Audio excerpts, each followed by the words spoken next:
কবর প্রতিদিন ডাক দিয়ে বলে আনা বাইতুদ দুধ। প্রত্যেকের কবর প্রত্যেককে ডেকে বলে, ও আল্লাহর বান্দা, জানো আমি পোকামাকড়ের ঘর, পোকামাকড়ের ঘর।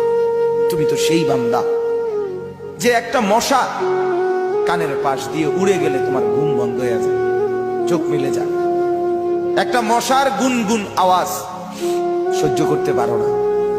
একবার কয়েল, একবার অ্যারোসল, একবার মশারি, এরপরেও তুমি চাও যে একটা মশাও যেন আমার কানের কাছে গুনগুন না করে। তো 5 ঘন্টার ঘুমের জন্য, 6 ঘন্টার ঘুমের জন্য বান্দা এই যত্ন নিলা, অনন্তকাল কিংবা বছরের পর বছর কবরের যে ঘুম দিবা, পড়ে থাকবা সেই ঘরে, পোকা মাকড়ের ঘর, সেই ঘরে তুমি ঘুমাইবা কেমনে, থাকবা? আমার বাপ, আমি থাকবো কিভাবে?